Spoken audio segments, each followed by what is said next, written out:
Eu, Oi. eu achei que era pra começar uma live, tipo assim, que eu tentasse, daí eu tentei e eu fiquei, tipo, 5 minutos falando com as pessoas. Foi bem interessante. Desculpa o tombamento, gente. É que caiu aqui, caiu tudo, eu não conseguia voltar de jeito nenhum, mas agora está resolvido. Bem, compensar aqui essa demora. Obrigada por todo mundo que veio. Boa noite, finalmente, né? Tipo, para quem não me conhece, eu sou Thaís Guimarães, sou jornalista. Atualmente sou repórter do Globo e a cada 2 anos eu colaboro com a Híbrida. Brincadeira, mas assim, colaboro bem menos do que eu gostaria. O João sabe disso. E queria aproveitar para agradecer o convite do João de estar aqui, participando dessa live, mediando esse papo com a Ju. Queria agradecer também a participação, né, da Juliana Motter. É um prazer enorme estar aqui com você hoje. Juliana é pesquisadora, é ativista, criadora da Velcro Choque, que é uma intervenção urbana cyberativista sapatona, mais conhecida por aqueles lambe-lambes rosa-choque maravilhosos. Um deles que diz saudades de colar, não disse o quê, né? Ju, boa noite. Tudo bom com você depois dessa queda inesperada? Boa noite, espero que minha conexão esteja boa. Qualquer coisa eu peço que me avisem, porque aqui em Salvador a internet é complicada. Queria agradecer, né, o convite. Em um momento onde a gente já está todo mundo saturado de live, quem não tá, tá na rua, a gente sabe disso. Agradecer muito, acho que é muito importante participar desse tipo de atividade, principalmente porque o mês da visibilidade é sempre um mês muito agitado, né? Mas agora não. Enfim, você me apresentou muito bem, mas só para completar, enfim, eu sou doutoranda em Comunicação e Culturas Contemporâneas aqui na Universidade Federal da Bahia. Sou brasiliense, mas estou em Salvador por isso, né? E além de ser idealizadora da Velcro, que eu acho que é uma coletiva de muita gente que não necessariamente mostra a cara, mas que, enfim, vai criando esse espaço. Pesquiso lesbianidades nas redes sociais e representatividade, visibilidade, então estou muito feliz de poder conversar sobre isso. E é isso, muito obrigada. Obrigada, Ju. Bem, gente, assim, como eu disse no começo, depois da queda e a volta, né, esse papo aqui hoje ele é em homenagem ao Dia da Visibilidade Lésbica, né? Que, para quem não sabe, em agosto a gente tem duas datas historicamente muito importantes para o movimento lésbico, que é o Dia do Orgulho Lésbico, no dia 19, e o Dia da Visibilidade Lésbica, que é no dia 19, no dia 29. E, assim, bem resumidamente, só para estabelecer a diferença entre um e o outro, o Dia do Orgulho, que é o dia 19, ele é uma homenagem a um protesto que aconteceu lá em 1983, né, em São Paulo, num bar chamado Ferros Bar, por um grupo de lésbicos e ficou até conhecido como se fosse o Stonewall brasileiro, né? E o dia 29, que é o da visibilidade, ele surge justamente por uma necessidade de contrapor a um apagamento que as lésbicas vinham sentindo em relação à vivência, ao trabalho que elas exerciam dentro do movimento LGBT+, e também do movimento feminista, né? Essa data do dia 29, ela faz uma referência a um seminário nacional de lésbicas que aconteceu aqui no Rio, em 1996, né? Então, depois dessa rápida contextualização, e aproveitar que a gente está falando, eu comecei falando desse apagamento, né, das lésbicas, a gente sabe que até hoje ainda existe muita crítica em relação a isso, muito diálogo, muita conversa sobre isso, e eu queria começar perguntando para você, Ju, assim, para você, o que é ser sapatão e qual é a importância de a gente ressignificar essa palavra, que ela surge como um insulto, uma agressão, né, para mulheres lésbicas, mas que felizmente ela foi reapropriada por nós e hoje é assim que a gente se chama. Então, eu acho que assim, muitas questões, né? Eu acho que Sim. o termo sapatão, ao mesmo tempo que surge hoje em dia, né? Mais nesse momento, assim, que é bem recente essa reapropriação, ele surge talvez agora, né? Muito fortemente Uhum. como uma tentativa da gente criar outra nomeação, né? Que não seja é, eurocentrada, né? Porque lésbicas vem dessa perspectiva, né? Então acho que agora está muito nesse esforço da gente pensar, né? Como nomear é poder e como decidir formas de nos nomear, né? E de ressignificar essas ofensas é importante, mas, simultaneamente, quando a gente vai pensar historicamente, está associado à forma como lésbicas se reconheciam, que é pelo uso do sapato, né? Então, bem antigamente está associado a isso. Lésbicas usavam mocassim para não terem que verbalizar que eram lésbicas, né? E relacionavam, e assim elas se reconheciam e tinham um tipo de segurança. Mas em um momento se tornou uma ofensa muito relacionada a mulheres que não performavam essa feminidade culturalmente Uhum. imposta, né? Ou seja, que não estavam necessariamente em conformidade com o gênero, e também muito direcionada a mulheres negras, especialmente as que não performavam essa feminidade, né? Assim, então, esse movimento de se autodenominar, né, sapatão ou sapatona, porque daí eu também acho que tem uma diferença que esse giro Sim. da linguagem para o feminino é importante também, é, de realmente ressignificar essas ofensas, né? Mas a gente corre no risco de perder um pouco a história do que são as sapatonas e as sapatãos, né? Do tipo assim, o que Uhum. significa, né? Porque é você ter um corpo que por si só desafia as normas. Não está relacionada só a uma prática sexual, mas de alguma forma uma expressão de gênero, né? Não, legal. E, tipo, mais do que ser sapatão, né? A gente estava até conversando ontem sobre isso. Você se reconhece também como caminhão, né? Como caminhoneira e dentro do espectro sapatão, a gente pode ter várias modalidades, a gente gosta de dar nome para elas e uma delas é ser caminhão, né?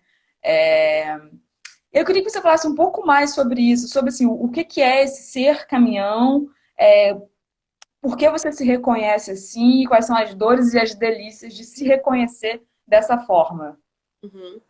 Eu acho que a expressão caminhão, caminhoneira, ela vem também desse aspecto, né, dessas vivências desses corpos que eram interpelados, né? Então, tipo assim, que por estarem na rua eram ofendidos. Acho que existem pessoas hoje, especialmente Ela avisou que a internet dela comunidade a tinha. partir de corpos negros, né? Então, que já tensionam a norma de quem pode ou não, né, transgredir, tipo, estar em determinados lugares, e mais ainda de corpos que não performam essa feminilidade. Então, quando eu penso, e aí eu posso falar de mim, quando eu penso a ideia do ser caminhoneira, é justamente desse lugar, né?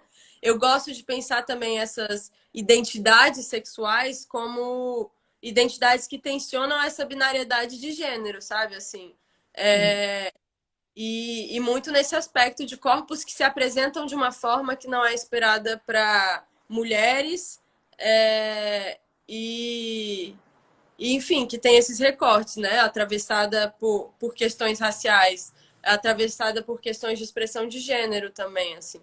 Mas muito como esse lugar parecido com o que é o sapatão, o que costumava ser o sapatão até um tempo atrás, né? Esses corpos muito estigmatizados e que às vezes eu brinco que são essas lésbicas solo, sabe? Assim, que não precisam necessariamente estar numa relação com uma outra mulher para terem os corpos identificados enquanto corpos abjetos, né? Corpos lésbicos. Sim, é aquela que, enfim, a tal cara de sapatão, né? O que é a cara de sapatão, mas as, as pessoas acabam usando essa expressão, né? Né, e é legal você falar sobre essa questão da performar feminilidade ou não, a questão, essa divisão binária. E assim, a gente pensando dentro de uma lógica da nossa sociedade, que ela é binária e ela é machista, né? A gente sempre associa assim, sapatão, e aí especificamente a caminhão, a esses corpos que, pensando em padrões, eles performariam menos feminilidade, né? Só Uhum. que acho que assim, e o fato de você se reconhecer como caminhão, como caminhoneira, e eu fico pensando se esse reconhecimento ele também não passa, tipo, a facilidade de você se reconhecer como caminhoneira também não passa por outras questões, como questões culturais, econômicas, sociais. Às vezes eu converso muito com umas amigas que me dizem assim, tipo, para você é fácil, é legal, você pode chamar de caminhoneira e isso não muda muito a sua vida, mas esse, tipo, no meu caso, e aí tô falando tipo, de amigas que para a sociedade são consideradas assim, mais masculinas ou são gordas, enfim, ou periféricas, que não estão dentro de padrões privilegiados, né, que a sociedade vê como privilegiados. elas têm um pouco mais de dificuldade, às vezes, de lidar com esse padrão, né? E eu queria saber de você, se você acha assim, é mais fácil se reconhecer desse jeito como sapatão, sendo quem você é, sendo uma pessoa branca, sendo uma pessoa magra, classe média. Como é que é isso? Como é que você vê isso? Eu acho super, porque, tipo assim, vem de uma ofensa que tem gravidades distintas, né? Isso é óbvio. Então, a Sim, gente tem, se a gente pensa em ser caminhão, eu acho que a gente sempre está pensando numa pluralidade, né? Várias formas de serem caminhoneiras, né? E é óbvio que uma pessoa que goza do privilégio, que é ser branca, né? E ser uma pessoa de classe sim, média, vai estar muito à frente, porque a gente está falando de lesbianidade, de certa forma a gente atravessa o que é o mercado afetivo, o que é a leitura social. Então, quando a gente pensa caminhoneira, a gente vai ter uma ideia do que é a caminhoneira. A gente vai pensar, sei lá, numa Shane da vida, que não necessariamente performava a feminilidade, né? Do tipo assim, sim. medida ela foi ali uma primeira representação dessa não performance. A gente vai pensar, ainda vai levar o nosso imaginário a tensionar para esse padrão, né? Que o padrão é branco, né? O primeiro Sim. padrão ele é sempre branco. Então a gente vai pensar nessas referências e essas referências elas vão ter um trânsito no mercado afetivo. Para elas, por exemplo, é mais provável que o rebuceteio signifique algo bom do que algo ruim, porque Sim. a lesbianidade ela é atravessada por todas essas coisas, né? Isso e é constituída. Então, é óbvio que existe uma facilidade, né? Assim, e uma maneira da sociedade de aceitar, porque a gente vive numa sociedade racista, é, a gente tem um movimento lésbico, né? Um coletivo de lésbicas que é racista, que é gordofóbico, que é capacitista, que é transfóbico, que é elitista, todas essas coisas. Sim. Então, né? E aí esse é o perigo, porque daí a gente vai normatizando de novo o que é ser caminhoneira. Então quer dizer que ser caminhoneira é só, sei lá, ser uma mina magérrima, branca, de classe média alta, que mora em Pinheiros, em São Paulo. Não, né? Do tipo assim, a gente tem que, nesse momento que a gente também tá reivindicando. Foda-se. Reivindicando. Eu não tô falar, eu tô péssima. É, a gente tá. Eu nem vou falar a palavra, você já falou.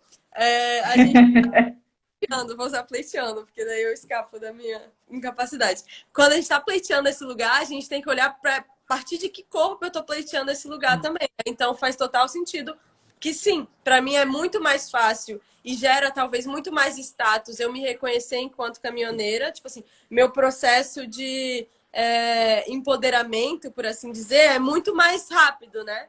Sim. E inclusive a Preta Caminhão traz várias reflexões. Eu estava assistindo uma live dela antes e daí ela estava falando, é muito mais fácil você reivindicar esses lugares, né, a partir de um corpo que já é ensinado a se amar e que é amado, né? Outra coisa é quando esse movimento passa por uma inaceitação e um ódio externo, né?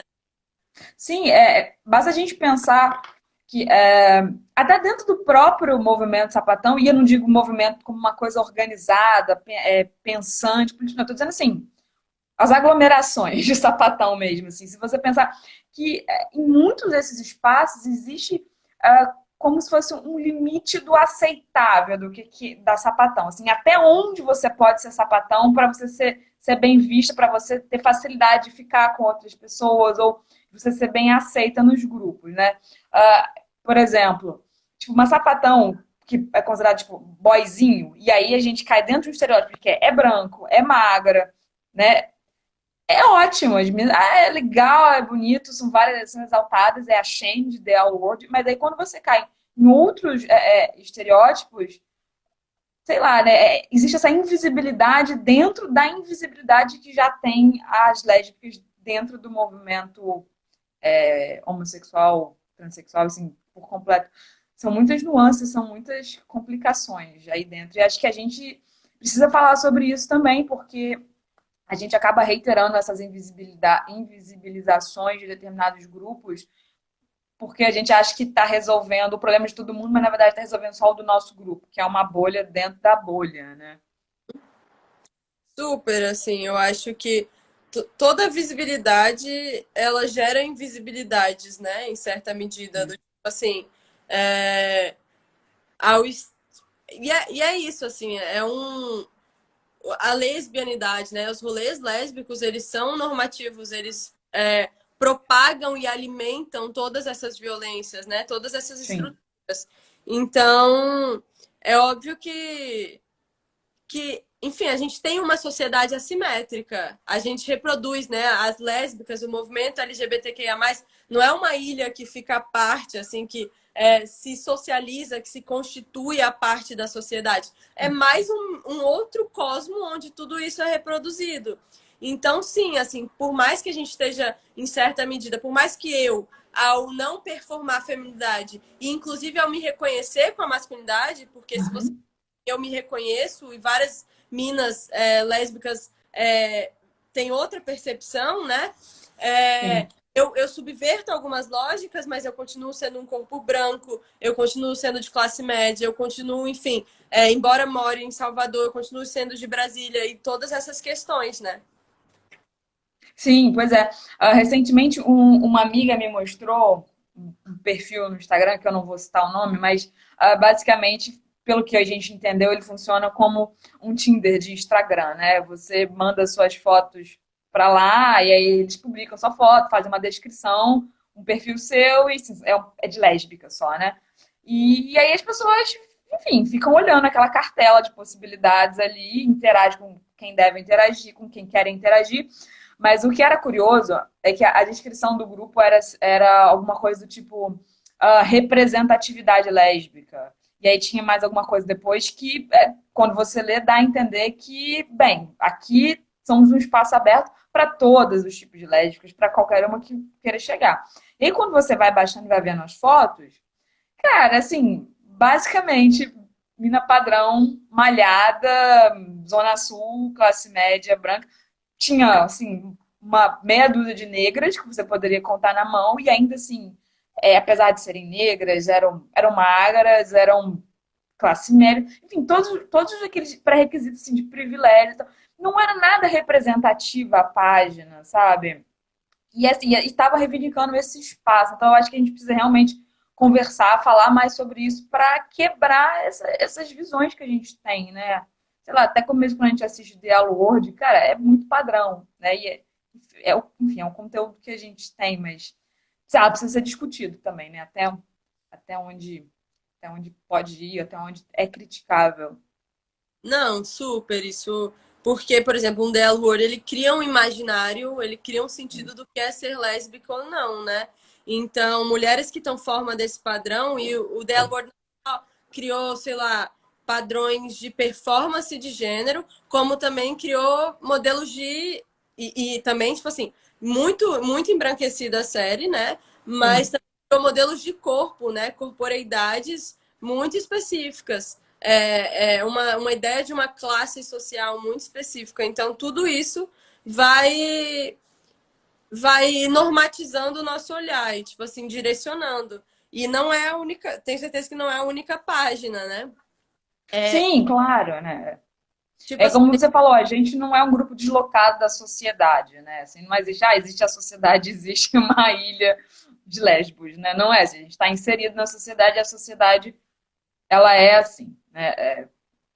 E a gente acaba reproduzindo vários estereótipos ruins ou vários preconceitos, várias questões. e várias violências, né? Porque, tipo Sim. assim, a partir do momento que a gente não se coloca para pensar, a gente acha que, tipo assim, ok, eu sou lésbica e ser lésbica já é suficientemente subversivo, Uhum. é suficientemente contrário ao sistema. E não, do tipo assim, se você não questiona as coisas, né? Do tipo assim, se você não se posiciona, é, é muito difícil que você esteja de fato mudando alguma coisa, né? E Sim. não que, tipo assim, falam se para outra mulher é revolucionário. Quando você está pensando na heteronormatividade, mas quando você está pensando todas as outras coisas que estruturam a É. nossa sociedade, ainda a gente tem um caminho muito longo pela frente, né? Porque, tipo assim, antes de tudo, a nossa sociedade, especialmente a sociedade ocidental como toda, ela é estruturada na lógica do racismo, por exemplo. É estruturada numa lógica de pensar, de rejeitar corpos fora da norma e é uma lógica de sociedade muito capacitista. Então, a partir do momento que a gente não está pensando isso, a gente de fato não está pensando outra sociedade, a gente está só reproduzindo. Então, a gente vai continuar discutindo lesbianidade a partir de uma ótica branca, a partir de uma normatividade de gênero, de expressão de gênero, a gente vai estar pensando que tem que ter sempre uma lésbica que performa feminilidade e uma lésbica que não performa essa mesma feminilidade. A gente vai estar sempre olhando nessa lógica binária. Sim. Ela não só coloca dois lugares, ela hierarquiza esses lugares, né? Sim. Então, pensar essa representatividade é muito importante. Eu acho que as redes sociais vêm como esse lugar onde a gente consegue furar a nossa microbolha lésbica para daí então pensar como é que a gente fura essa microbolha LGBT, como a gente fura para outros espaços onde as questões LGBTQIA+ não estão sendo discutidas, né? Sim. Não, e isso da gente pensar também assim, a comunidade lésbica como algo monolítico, como algo homogêneo, né? Me leva assim, a outras questões. Assim, uma pergunta que todo mundo que é homossexual, bissexual, transexual, sempre escuta assim, você já sofreu preconceito? As pessoas sempre querem saber se você sofreu preconceito em casa para se assumir, dos seus familiares, dos seus amigos, se você sofreu preconceito no trabalho, né?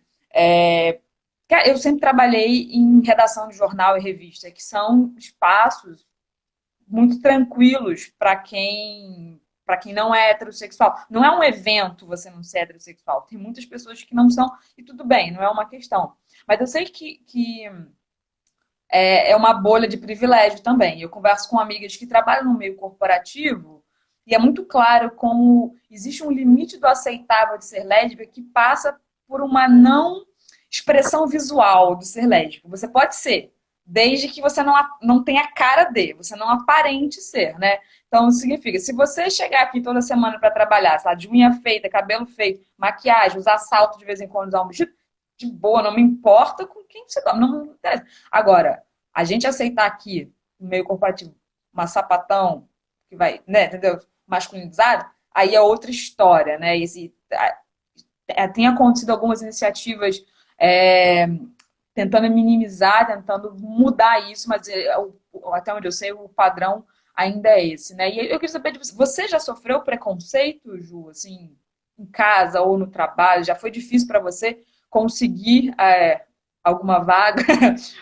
Enfim, você teve alguma dificuldade, você passou por alguma dificuldade por ser lésbica e se entender e gostar de ter esse visual que você tem?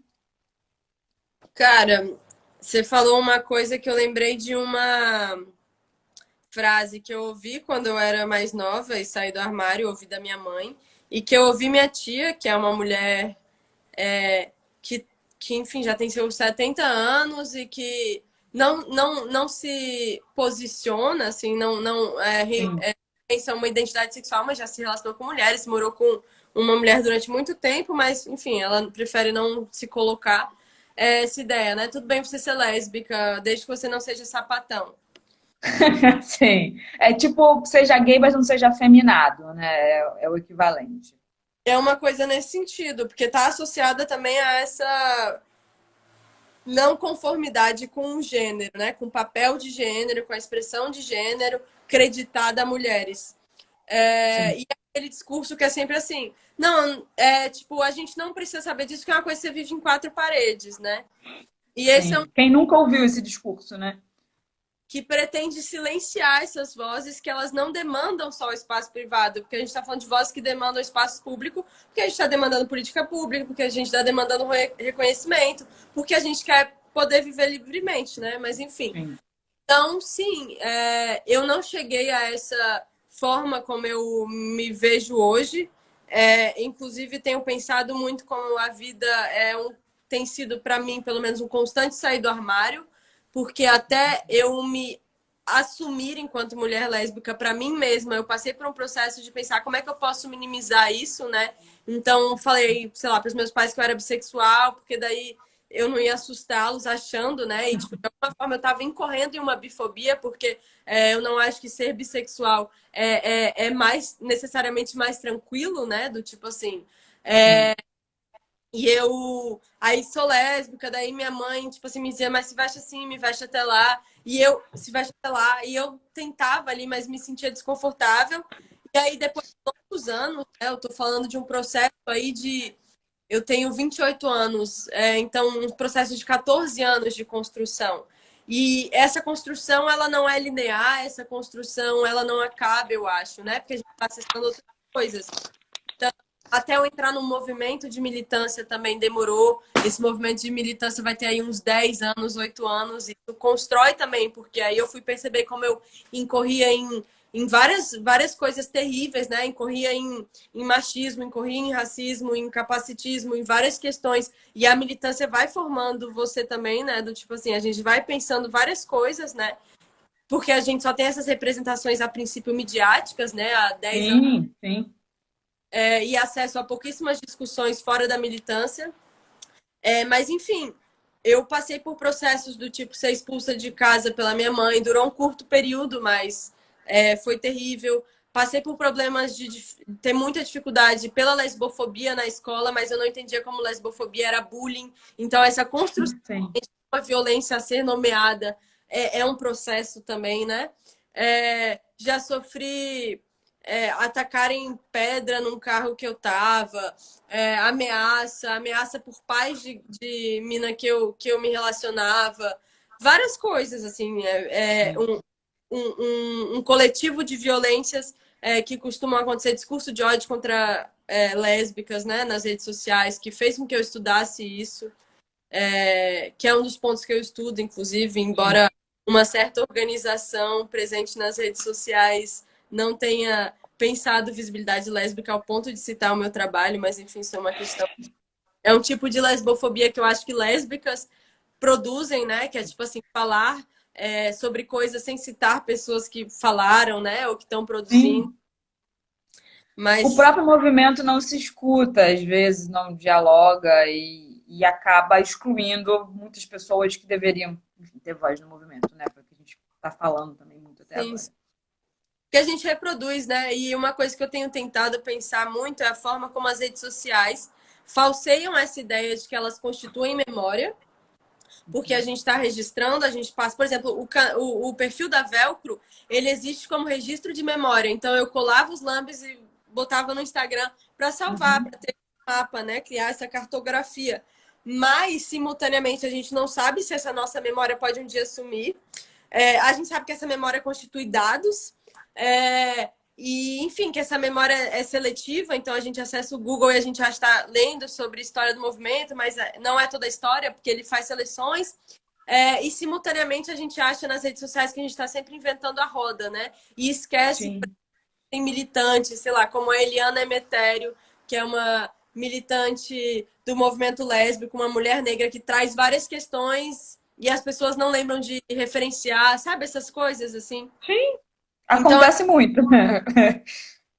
e aí é isso, assim, a gente esquece muitas vezes, e isso é fruto dessa lógica na qual a gente está estruturada, que é uma lógica que é reproduzida no movimento LGBT, no movimento lésbico, enfim, nos movimentos, e que eu acho que o tempo da gente estar aqui, e aí todo mundo, até quem não estava produzindo conteúdo para a internet, está produzindo conteúdo para a internet, da gente pensar isso, né? Do tipo assim, a gente quer promover eventos que tenham só produtores de conteúdo, ou a gente quer promover eventos que juntem produtores de conteúdo, militantes históricos do movimento LGBT ou do movimento lésbico, galera da academia, a gente não quer se apropriar disso para pensar todas essas coisas. Enfim, eu sou muito viajada. Não, mas é isso mesmo, assim, todas as que vieram antes de nós, né?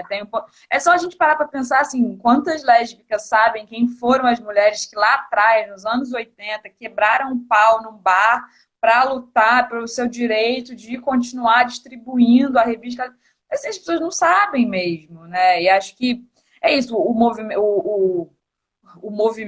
e, de novo, não o movimento organizado político, mas o conjunto de lésbicas às vezes não. É isso, ele silencia a si próprio, ele não se comunica e ele opera por invisibilizações de subgrupos dentro do grupo, né? Infelizmente.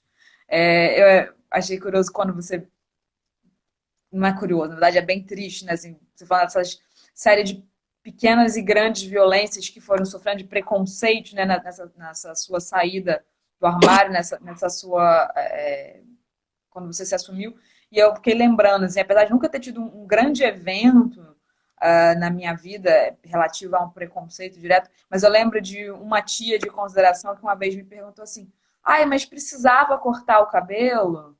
Ah, Tia, assim, não é uma questão de precisava, não precisava. Eu não tô cortando o cabelo para me afirmar como X ou como Y. Eu tô cortando o cabelo porque eu quero, assim, eu me sinto bem assim, né? Assim como se eu tivesse me sentindo bem de cabelo comprido, eu estaria usando, mas eu gosto de usar meu cabelo assim. E, cara, talvez eu sempre tivesse querido usar assim e não usava, porque tinha que obedecer a determinadas expectativas, né? sim. São muitas questões. Mas, e aí, nisso que a gente está falando, me leva para um outro assunto, que é a importância de uma série de mulheres famosas, figuras públicas, estarem se assumindo publicamente como lésbicas ou como bissexuais, assim, assumindo que elas têm uma relação com mulher ou que se interessam por mulher, né? E aí isso vai desde, sei lá, Daniela Mercury a Bruna Lindmeyer, Ludmilla, Maria Casadeval, uma infinidade de exemplos, tanto entre artistas, cantoras, atletas, etc. E para você, como que você vê essa importância dessas pessoas que estão na mídia, elas são públicas, né, elas têm um apelo popular, elas assumirem para todo mundo ver que elas são lésbicas, né? E pensando muito na nossa geração, não teve isso. A gente não tinha essa representação na televisão, por exemplo, né? De uma Sim. figura popular.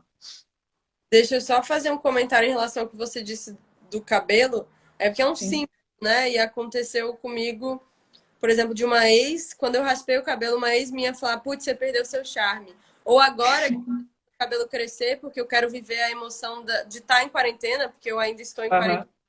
E aí, tipo assim, de deixar o cabelo crescer nesse tempo que eu tô em casa, né? E aí as pessoas, tipo assim, finalmente, nossa, seu cabelo tá crescendo, deixa crescer. Nunca na minha vida eu me senti tão desvinculada à feminilidade culturalmente imposta que nem agora. E, tipo assim, não tem nada a ver com o meu cabelo, né? Mas as pessoas constroem essa ideia. E a gente, enquanto lésbicas, sapatonas, muitas vezes incorremos nesse discurso, né? Do tipo assim, de falar pra alguém e tal. Mas aí, fechando isso, é, Não, mas tem que falar mesmo. tipo, bom, eu acho assim. A primeira coisa que eu penso é bem pensando mudanças que têm ocorrido na nossa sociedade com as plataformas, né?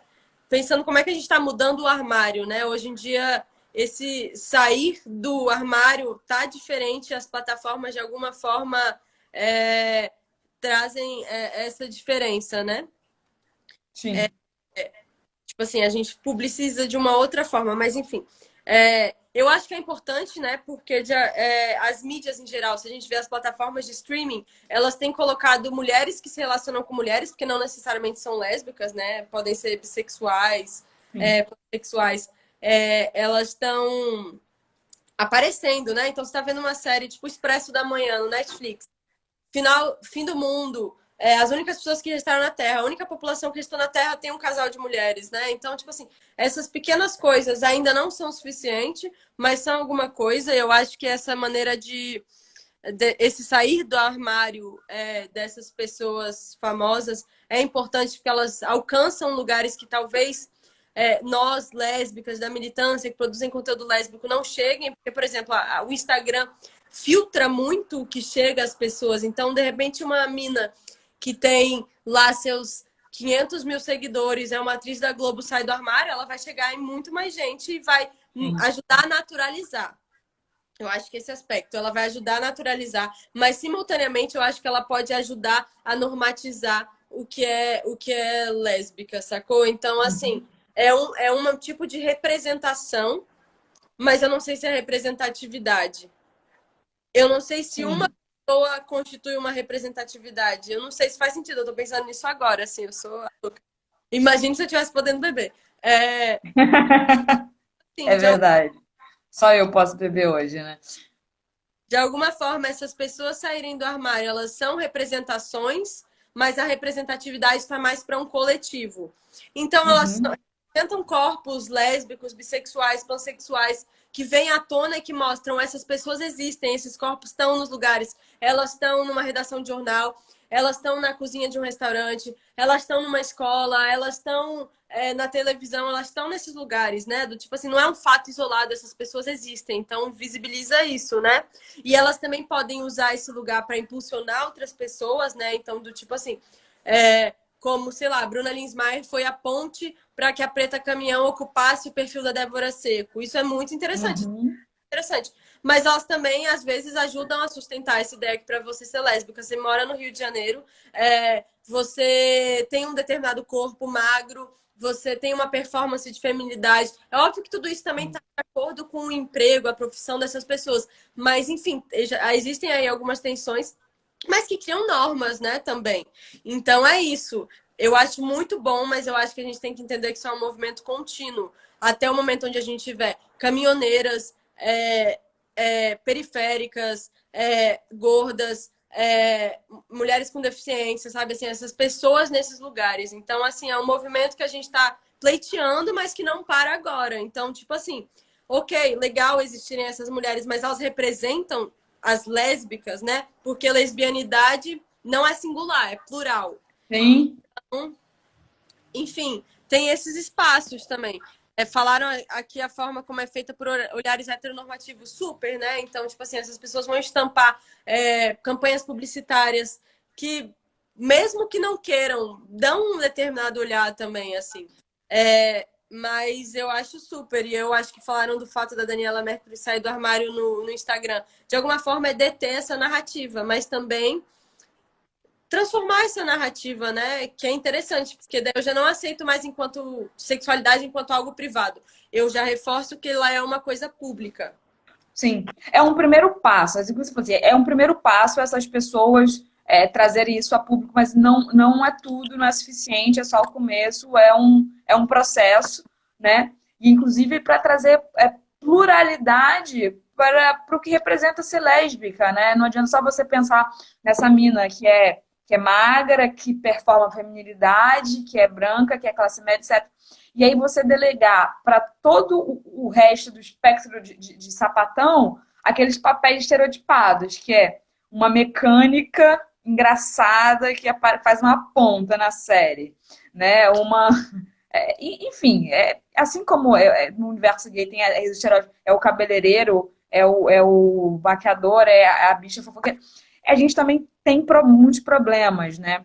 A gente tem que ocupar os espaços, mas tem que, agora que a gente começou a ocupar esses espaços, a gente brigar por ocupar de forma plural esses espaços também, né? E eu acho que, por exemplo, o movimento trans, e aí tanto o movimento político quanto o movimento acadêmico, ele pensa muito essas representações e representatividades, principalmente nessa narrativa audiovisual. Então, pensar como essas pessoas aparecem, mas aparecem dentro de um estigma que não necessariamente criam uma melhor imagem, mas coloca esses corpos numa coisa de piada, né? Não são corpos merecedores de afeto, tipo assim, tipo essa ideia de ser uma frentista engraçada, né? Então, Uhum. eles pensam, conseguem fazer esse acompanhamento, e é importante que a gente faça também. Porque é isso, a gente. Não quero dessa forma desmerecer o que essas pessoas estão fazendo, de forma alguma. Acho que Não, elas. claro que não, é. Mas é isso, do tipo assim, elas só são aceitas, né? E tipo assim, tem essa visibilidade porque elas estão o mais próximo possível dentro dessa sexualidade do padrão que é imposto, né? Sim, e aí, bem, a gente poderia, não vou fazer isso, mas a gente poderia enveredar por toda uma discussão da fetichização das lésbicas. Mas eu tô vendo aqui num dos comentários, tá dizendo assim, eu tinha fotos do Brad Pitt e Tom Cruise na porta do armário no início da adolescência, e aí quando eu me descobri lésbica, eu fiquei muito sem ter uma representação semelhante, né? Só anos depois eu fui conseguir isso. Cara, representatividade é tudo, porque e aí eu vou abrir um parênteses aqui para dar como depoimento pessoal, mas tipo assim, eu cresci numa cidade do interior do Espírito Santo, 35 mil habitantes. Um beijo para Alegre, se tiver alguém de Alegre assistindo a minha live. Mas eu percebi que eu gostava de menina, eu tinha assim, uns 14 anos. E aí eu passei os próximos 5 anos sem entender que isso significava ser lésbica. Eu tinha atração por uma pessoa e era muito claro pra mim que eu tinha atração por aquela garota, mas eu não conhecia nenhuma lésbica. Eu nunca tinha visto uma lésbica ao vivo. Assim, essa palavra aí nunca tinha sido pronunciada na minha frente, assim, praticamente, né? Já uma amiga do ensino médio, que no terceiro ano, ela acabou namorando uma menina, e aí foi o mais próximo que eu cheguei disso, né? Então, assim, eu passei assim, anos da minha vida, negando essa existência de ser lésbica, assim, eu gostava da fulana, mas isso não significava ser lésbica. E depois, mesmo entendendo que eu era lésbica, eu passei um ano, pelo menos, sem ter o que fazer com isso, porque não tinha com quem, não tinha como eu mostrar isso para a cidade e aí tentar encontrar alguém com que eu pudesse me relacionar.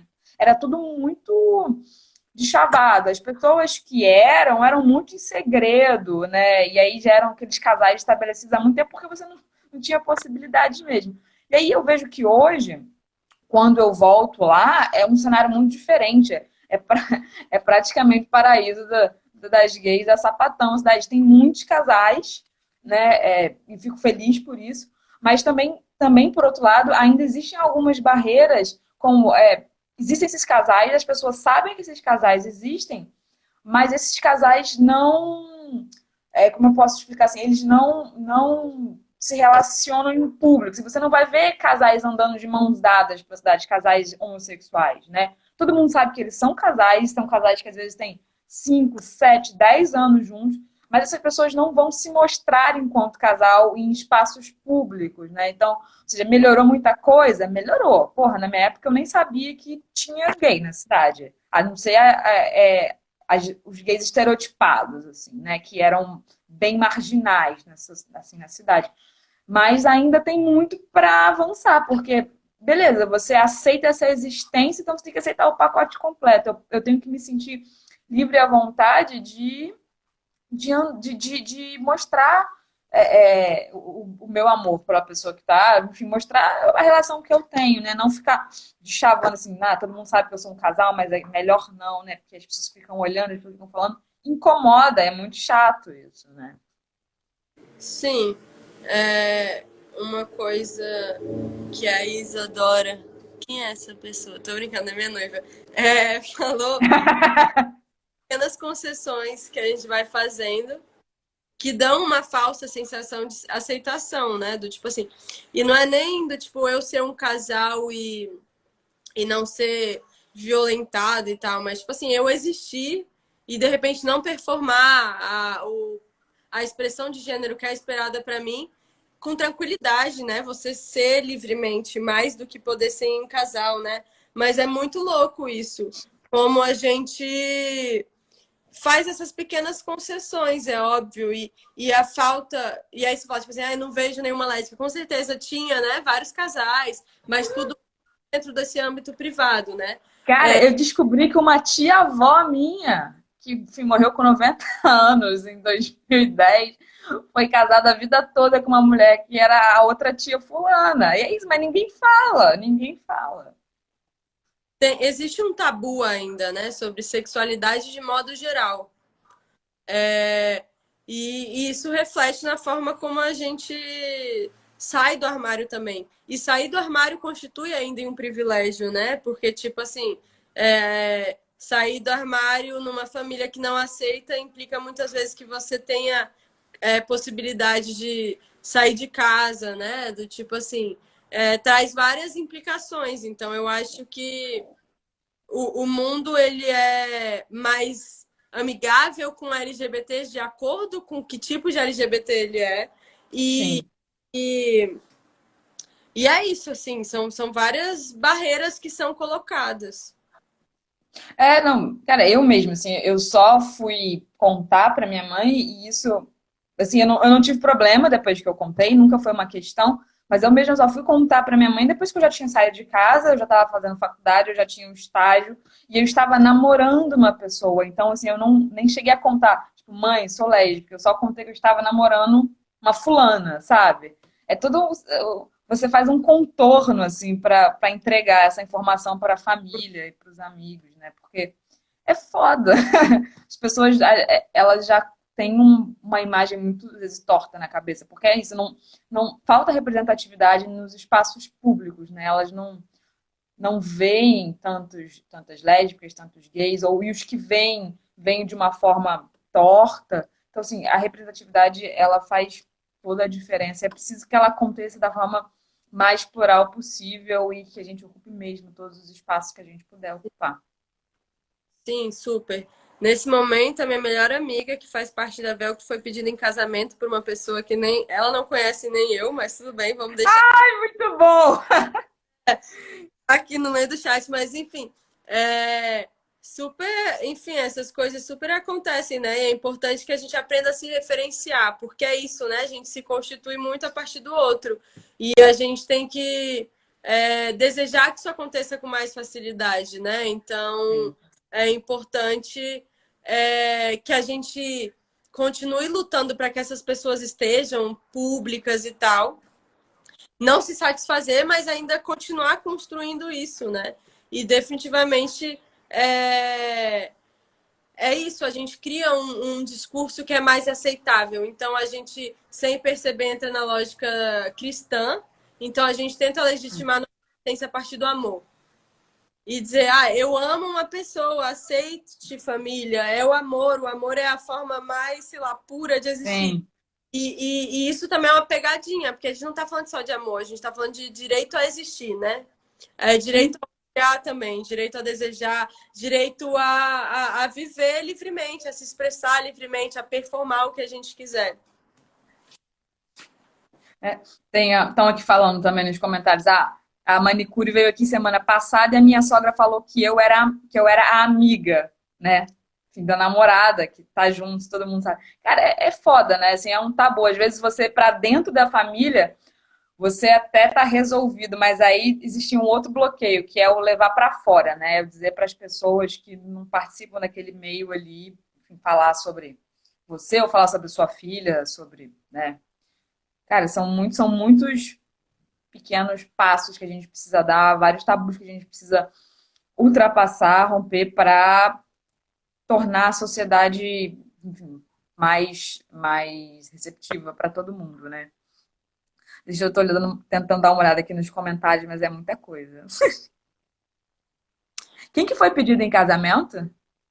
A Borges Nina, por uma pessoa que ela não conhece nem eu, que é a Lua.a. Gente, maravilhoso, maravilhoso. É, E vamos lá, vamos continuar então, já que eu achei que tivesse pergunta, mas acho que aqui acabou. Ah, é, Borges na casa comigo, é verdade, tá aqui. Sou uma fã misteriosa, cara. Gente, Cara, e aí, caindo um pouco, a gente tem pouco tempo, na verdade, a gente tem mais uns 5 minutos antes do Instagram cortar a nossa live. Então, assim, uma última enveredamento aqui, vai ser bem curto, não vai dar tempo de entrar muito, mas acho que uma outra coisa importante a gente falar também, isso está lá, assim, historicamente, desde a origem do movimento lésbico, agora como um movimento político mesmo, que é sobre a invisibilização das lésbicas dentro dos movimentos LGBT e do movimento feminista, né? Assim, mais uma vez, dentro de uma lógica patriarcal e machista, as mulheres são postas de lado, né? Quando a gente vai falar de políticas públicas para LGBT+, nós estamos falando de políticas públicas para os homens, né? Que pertencem, ou pelo menos os nascidos homens, dessa sigla, né? Não existe política pública para lésbica. Ontem mesmo uma amiga veio me questionar, dizendo assim, vocês podiam falar sobre métodos de falar métodos contraceptivos, é ótimo, né? Métodos contraceptivos, de prevenção sexual para lésbicas. Eu falei, não, é um assunto super interessante, mas assim, eu não sou especialista, a Ju também não é, e acho que esse é um tema que devia chamar alguém da saúde para discutir. Mas o fato é assim, que não existe campanha, não existe nem diálogo sobre isso. A Sapatão, ela se entende Sapatão, aí ela entra na vida sexual da Sapatão e ela não faz ideia de que ela também precisa se prevenir. E como é que faz isso, né? Porque toda a política ali de prevenção de DSTs e etc., ela é voltada, ela é pensada de um ponto de vista falocêntrico, né? É muito complicado. Tipo assim, a lógica, né, com a qual o movimento LGBT se constitui, tipo assim, a cidadania LGBT, ela tá associada ao reconhecimento desses sujeitos enquanto sujeitos da saúde. Mas esse reconhecimento vem desse lugar do tipo assim, de não reconhecer, de reconhecer esse sexo enquanto uma prática sexual, né?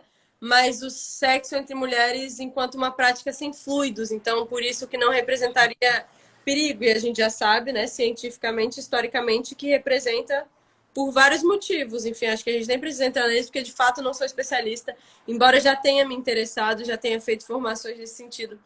Mas é uma falta de interesse em geral, em mulheres, né? Óbvio que isso vai resvalar em mulheres bissexuais, em mulheres pansexuais, vai resvalar também em mulheres trans, vai resvalar em homens trans também, né? Enfim, Sim, é uma defesa é, institucional do homem cisgênero, basicamente. É isso que acontece, é isso que historicamente a gente vê acontecer, né? Do homem branco cisgênero. E o fato de termos sido constituídos enquanto cidadãos, né, a partir da saúde, diz muito também, né? Do tipo assim, a gente precisou ser vítima da epidemia HIV, de HIV e AIDS para sermos vistos, né? Não deveria acontecer. sim. Né? Sujeitos não deveriam ser reconhecidos a partir da violência, a partir da morte, a partir do adoecimento. Deveria ser outro tipo de reconhecimento, né?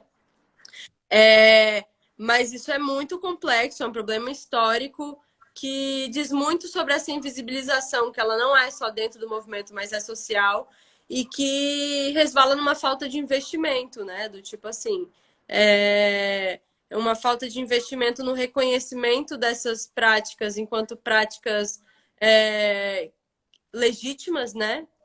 E da ideia de que enfim, são práticas reais, né? Do tipo assim, existe um discurso por trás disso que tenta falsear ou transformar, do tipo assim, em um período, não é fixo. Em algum momento essas pessoas vão mudar, elas vão querer uma outra coisa que também faz com que não exista isso, né? Mas essa falta de investimento de maneira geral, assim. Então, do tipo assim, a gente sabe que a tecnologia conhece muitas coisas. E ela tenta, a ciência tenta fazer várias coisas e não existe esse interesse. E isso é visível no mês da visibilidade lésbica. Por mais que eu ache perigoso que grandes empresas se apropriem desse mês, né? Porque a gente sabe que elas querem capitalizar, também seria importante, né? Porque é isso, é um mês onde a gente não debate. E o movimento continua, embora as redes sociais hoje possibilitem outras vozes, muito tempo atrás para hoje a gente ainda se recuperar do que é ter um movimento historicamente voltado para homens cisgêneros, né? É.